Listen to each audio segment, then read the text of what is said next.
Coach, I got a question for you. You went from Canada with Chito Vera in an amazing camp and fight, which I want to talk about real quick. And then you went straight to the Middle East with Mackenzie Dern to win the world title. You've been traveling for 2-3 weeks. Yesterday, I saw you already back in the cage here at Jackson Media House with Mackenzie Dern. You're already back in camp, back in the swing of things. Talk to me about Chito's camp and the fight. Back in the gym. Always in the gym. Always in the gym.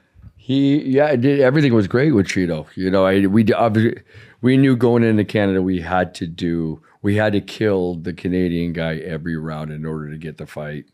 I obviously told him that, and I thought Chito did. Chito busted him up that first round. He went right at him. He leg kicked him. He was kicking at his head. He was kicking. You know, he was active. He was busy that first round. He busted up the kid, had him bleeding. Went back to the corner. Figured we won that round, but you can't look at it like that, you know, because again, we're in Canada. It's a tough place. This guy's already had a big victory that was very, questionable. But second round, he dropped him, beat on him a little bit. Of course, you wish more could have happened, but you know the kid's real scrambly. You know, he runs around and he's pretty good to get away. But third round was closer, which I thought Chito even won that round. I felt Chito won almost. I think Chito won every round. Just because we didn't get the fight, I want to be fair and say, well, maybe we can give the third round to the other guy. But you know, when it was split, as soon as they said split decision, I already just put my head down. I went, fuck. A lot of people say that Chito got robbed. Yeah, it looked like he got robbed. We knew. It's a shame. And it sucks because now we go back to the gym. We're in the gym now, you know, right when I'm back, we're right in the gym. We've been in the gym every day. He just left this morning to go to New York for the fights.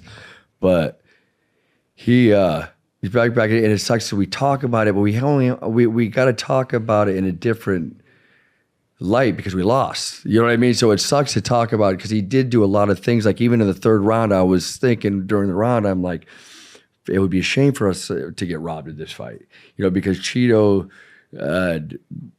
came out of where he's been stuck in mentally now for the last year and a half or so. You know, he came out and he knew his biggest task was he already overcame a couple hurdles going to that fight and just come out and starting the fight. Going out there and kicking his leg, kicking at him, punching him, and just kind of going and starting going rather than sitting in front of the guy and just kind of calculating and letting the guy build up, you know, point on top of point on point, top of point. Sure, he knows he's got the ability to hurt guys, you know, but you know, we get a lot of times where we fall behind, you know, and that's been a big thing and a big, you know, everybody says, he gives up the first round. But again, I think he overcame that winning that first round, which I thought, but apparently one of the judges, I don't know what judges, it was 2 or 3.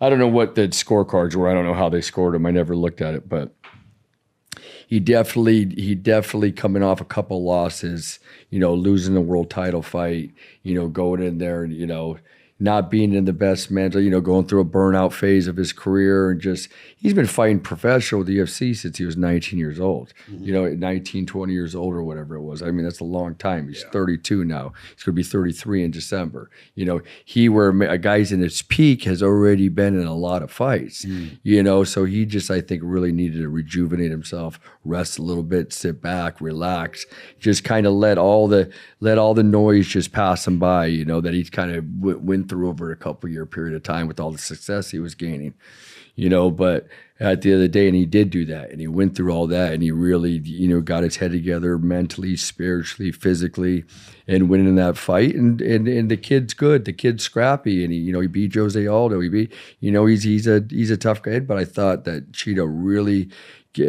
most importantly for me, because Chito's not going anywhere, is he did overcome a couple hurdles. He got his mind back, knows what he needs to do. I told him, and he, you know, he concurs at the end of the day if he needs to go.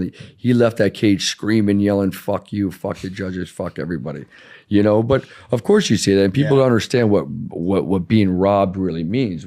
Being robbed, you didn't get the decision. You know, no, I didn't get an extra it's difference of hundreds of thousands of dollars, you know, and that's being robbed. You know, and that's what the judges are robbing from you. Wow. You know, in California, you walk into somebody's house and you take a $200,000 in cash, you can shoot them in the fucking face. You know what I mean? But, you know, not in this situation. You got to fucking, That's the craziest way I've ever heard someone break down being robbed in the UFC. You got to eat the shit.